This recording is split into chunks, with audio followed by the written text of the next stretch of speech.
ലഹരിക്കെതിരെയുള്ള പ്രവർത്തനങ്ങളിലൂടെ ആദിക്കാട്ടുകുളങ്ങര മുസ്ലിം ജമാഅത്ത് കമ്മിറ്റി മാതൃകയായി. വേറിട്ട രീതിയിലുള്ള നടപടികളുമായാണ് ലഹരിക്കെതിരെ ജമാഅത്ത് കമ്മിറ്റി മുന്നോട്ടു പോകുന്നത്.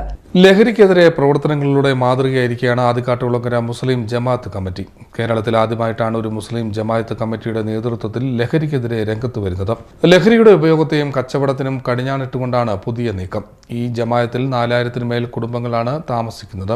ഈ ജമാഅത്തിൽപ്പെട്ട ഏതെങ്കിലും ഒരു അംഗം ലഹരി ഉപയോഗിച്ചതിന്റെ പേരിലോ ലഹരിയുടെ വിപണനത്തിന്റെ പേരിലോ ലഹരി കയ്യിൽ വെച്ചതിന്റെ പേരിലോ പോലീസ് FIR രജിസ്റ്റർ ചെയ്താൽ ആ അംഗത്തിന് 50,000 രൂപ പിഴയും അയാൾ വിവാഹം കഴിച്ചിട്ടില്ലെങ്കിൽ വിവാഹവുമായി ജമാഅത്ത് കമ്മിറ്റി സഹകരിക്കില്ലെന്നും തീരുമാനിച്ചു.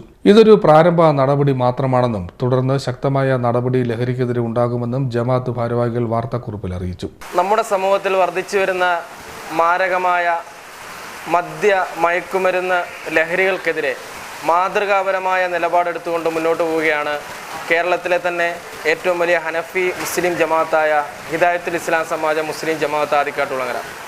ഏകദേശം 4000-ലേറെ കുടുംബങ്ങൾ അധിവസിക്കുന്ന നമ്മുടെ ഈ ജമാഅത്തിൻ്റെ കീഴിൽ 30% ചെറുപ്പക്കാരാണ് അധിവസിക്കുന്നത്. ഈ ചെറുപ്പക്കാരെ ലഹരിയുടെ മാർഗത്തിലേക്ക് തള്ളിവിടാതിരിക്കാനുള്ള ഏറ്റവും സുപ്രധാനമായൊരു തീരുമാനമാണ് ഈ ബലിപെരുന്നാളിന് മുന്നോടിയായി കൂടിയ ജമാഅത്ത് പരിപാലന സമിതി ഏറ്റെടുത്തിട്ടുള്ളത്. ഈ പരിപാലന സമിതിയുടെ തീരുമാനപ്രകാരം നമ്മുടെ ജമാഅത്തിൻ്റെ അധീനതയിൽ കഴിയുന്ന ജമാഅത്ത് അംഗങ്ങളിൽ ആരെങ്കിലും ഇത്തരത്തിൽ മദ്യ മയക്കുമരുന്ന് വിപണനമോ ഉപയോഗമോ കൈവശം വെക്കുകയോ ചെയ്തതിൻ്റെ പേരിൽ ബഹുമാനപ്പെട്ട പോലീസ് അധികാരികൾ അവരെ അറസ്റ്റ് ചെയ്യുകയും അവരുടെ പേരിൽ FIR ഇടുകയും ചെയ്താൽ ജമാഅത്ത് കമ്മിറ്റി ആ അംഗത്തിന് 50,000 രൂപ പിഴയും അദ്ദേഹത്തിൻ്റെ വിവാഹം കഴിഞ്ഞിട്ടില്ല എങ്കിൽ ആ വിവാഹത്തിൻ്റെ യാതൊരുവിധ ചടങ്ങുകളിലും സഹകരിക്കേണ്ടതില്ല എന്നും കമ്മിറ്റി തീരുമാനിച്ചിട്ടുണ്ട്.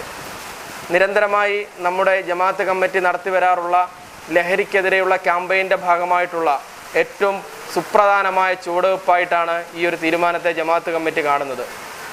ജമാഅത്ത് അംഗങ്ങളുടെ ഭാഗത്തു നിന്നും വലിയ സഹകരണവും പിന്തുണയുമാണ് ഈ പ്രധാനപ്പെട്ട തീരുമാനത്തിന് ഇന്നേ വരെ ലഭിച്ചുകൊണ്ടിരിക്കുന്നത്.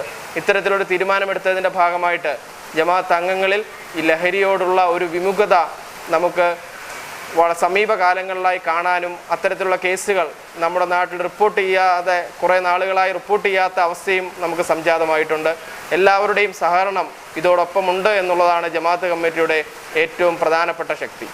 സ്നേഹത്തിലും ധാർമ്മിക മൂല്യങ്ങൾക്കും അധിഷ്ഠിതമായ ഒരു പുത്തൻ തലമുറയെ കൈപിടിച്ചുയർത്തുന്നതിൻ്റെ ഭാഗമായി തെക്കൻ കേരളത്തിലെ ഏറ്റവും വലിയ ജമാഅത്തായ ആലപ്പുഴ ജില്ലയിൽ ആദിക്കാട്ടുകുളങ്ങര മുസ്ലിം ജമാഅത്ത് പരിപാലന സമിതി കമ്മിറ്റി എടുത്ത തീരുമാനപ്രകാരം മദ്യലഹരിക്കെതിരെ ക്യാമ്പയിൻ്റെ ഭാഗമായി ആദിക്കാട്ടുകുളങ്ങര ഹിദായത്തുൽ ഇസ്ലാം മുസ്ലിം സമാജത്തിൽ പെടുന്ന അംഗം ലഹരി ഉപയോഗിച്ചതിൻ്റെ പേരിലോ ലഹരി കൈവശം വെച്ചതിൻ്റെ പേരിലോ വിപണനം നടത്തിയതിൻ്റെ പേരിലോ പോലീസ് FIR രജിസ്റ്റർ ചെയ്താൽ അദ്ദേഹത്തിന് 50,000 രൂപ പിഴ ഈടാക്കാൻ ജമാഅത്ത് കമ്മിറ്റി തീരുമാനിക്കുകയും അതോടൊപ്പം തന്നെ അദ്ദേഹം വിവാഹം കഴിച്ചിട്ടില്ല എന്നുണ്ടെങ്കിൽ അദ്ദേഹത്തിൻ്റെ വിവാഹവുമായി സഹകരിക്കേണ്ട എന്നുള്ളൊരു തീരുമാനവുമായിട്ടാണ് ജമാഅത്ത് committee തീരുമാനമെടുത്തിരിക്കുന്നത്. CD Net News, Charummood.